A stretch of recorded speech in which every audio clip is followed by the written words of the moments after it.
But now to a woman who's been studying and making music since almost the day she was born. Singer-songwriter Judy has released her latest album. It's called Strangers Again. It's her 55th, but this one is special. It's all duets with an impressive list of partners. She joined me to talk about it. So Judy, Michael McDonald, Willie Nelson, Jimmy Buffett, Don McLean, the list is endless in 6 or 7 hours. How'd you pick these guys?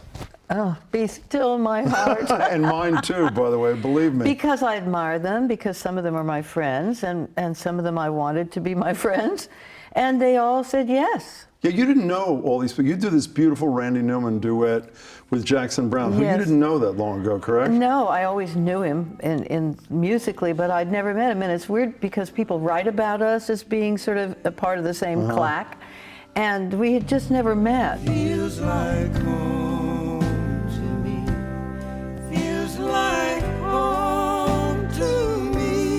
Don McLean and you do Send in the Clowns.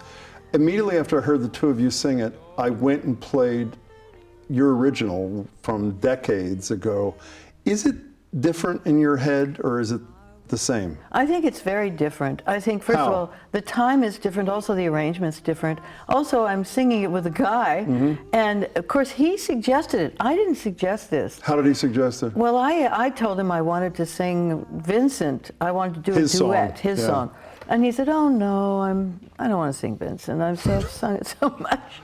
And I said, then I asked him about maybe he wants to do American Pie, which would have been fun. And he said, no, I'm so bored. He said, maybe you'll laugh, but I want to sing Send in the Clowns with you. You didn't laugh, right? I did not laugh. I said, you know, that's brilliant, as a matter of fact. Where are the clowns?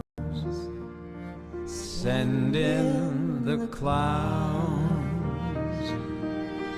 How many times do you think you've sung Send in the Clowns? Well, I do about 100 shows a year. I sing it maybe 2/3 of the time, maybe half the time. So is there not a point, at every show. You know, you're friendly, and I know you've said Joni Mitchell's on the mend, which is great, and a contemporary of yours. Joni Mitchell said on some album, this was great, speaking of Vincent, she said she's at a concert and somebody screams out a song for her to sing, and she yells back, she said, did anyone ever ask Van Gogh to paint Starry Night another time?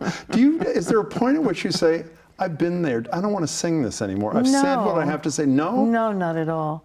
First of all, because they're classic songs, they're always different. I don't ever sing them the same. Even if I wanted to, I don't think it's really possible. And I always try to make sure that I'm approaching things with the idea that this is the first time I've ever seen you, certainly the first time I've ever sung this song to you, and then you contribute something with your presence. That's why they're all different. That's why people keep going to live music, because they know it's going to be their night as an audience with this artist, and it's never going to be repeated. You know, let's go down the list of some people you have discovered. I mean, you do Hallelujah, Leonard Cohen's great song here. You sang Suzanne in 60s, is that? Yes, he found me in 1966. First of all, he found me through a friend of ours, and then we do owe each other a lot, because then he asked me, after I'd made him famous, he said, why aren't you writing your own songs? So I started, my first song was Since You've Asked, and now I have a whole body of songs. Which you discovered Joni Mitchell too. I did. Both Sides Now. You told me the story on the radio. Tell it one more time, how that happened. I was sound asleep. It was 1967, so I was probably passed out. And the phone rang at 3 in the morning, and it was my friend Al Cooper, who lives Blood, Sweat, up here. and Tears, yep. Blood, Somerville. Sweat, and Tears. And she sang the song to me on the phone Joni that Mitchell night. sang Both Sides Now on the phone. And I said, I'll be right over. You know, you mentioned passed out. You've, well, obviously you have legions of admirers. You've had some incredibly tough times too. Your bouts with alcohol, your kid committed suicide. And I read a quote, and I'm going to paraphrase, I'm going to get a little bit wrong, but you said something, Clark was your son's name, is that right? Yes. It both ruined me and saved me, is what I think. What does that mean? Well, it was such a horrible experience. It was devastating to me, and at the same time, you have to either, for a suicide survivor, it is very common for survivors to take their own lives. And it drew on, let's say, resources that I certainly didn't know that I had, or that I was capable of having. And I always say my son has been my greatest teacher of all teachers. And I started to write about it, and I went to a lot of recovery groups, and I wrote songs about it, and I talked about it until I didn't have, well, I still talk about it because it never goes away. And he was wonderful. He was very, you know, they say suicides are always the most sensitive, the most vulnerable, and sometimes the funniest, and sometimes the most talented. I think that's probably true. Without as many resources as some of us have. I knew about this in my life because I tried to kill myself at 14.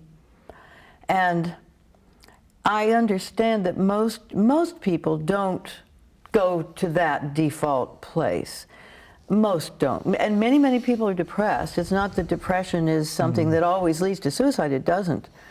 But since Clark's death in 1992, a lot has changed. When he killed himself, we were still in that mode of you carry them over closed gates, you don't bury them in sanctified ground, you don't write about it, you don't think about it, you don't talk about it. God forbid, you should mention it in mixed company. And nowadays, you go to a bookstore and you'll find a lot of books. People are discussing this on the campuses, in community groups. You know, there's another piece of you that I briefly wanted to touch on. You've been a social justice activist, not just in the areas we just spoke about. If I remember correctly, didn't you testify at the Chicago 7? I did. Okay, and there are a ton of other things. Yes. Tom Rush was on this show last week, and by the way, he also thinks he discovered Joni Mitchell, so you two should talk at some point. He discovered her before I did. I just made her famous. Okay. I asked Tom the other night, I said, in your era, social justice, politics, protest was the centerpiece or a centerpiece of music. What happened? And he looked at me for a second and he says, I don't know. Do you know? What happened to music and performers being champions of social justice? I disagree with Tom. I don't think it's changed. I think there's so much that goes on in the universe now, and with the internet, there's so much that we don't always notice.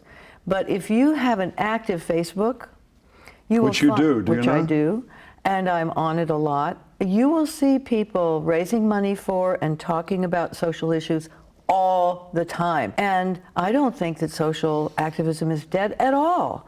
I had a conversation with Pete, who is a good friend, Pete Seeger. In the couple of months before he died, I called him and I said, how do you feel about the world today? I mean, this is Pete Seeger, who was blacklisted, of course, and who fought for justice, of freedom of speech, and so on. He said, I've never been more optimistic. And I said, how can you say that? And he said, because everywhere in the world, people in even small groups are doing good things. They're working on all kinds of issues. So many things have come out of the 60s. The reduction and the destruction of social justice and social yearning for social justice was not a casualty. I don't believe. So glad to hear it. Strangers Again, great. And a chart topper, is that not correct? A chart topper, charted on Billboard and #1 for a few days, even on Amazon. Judy Collins, it's great to see you. Thank you. It's great to be here.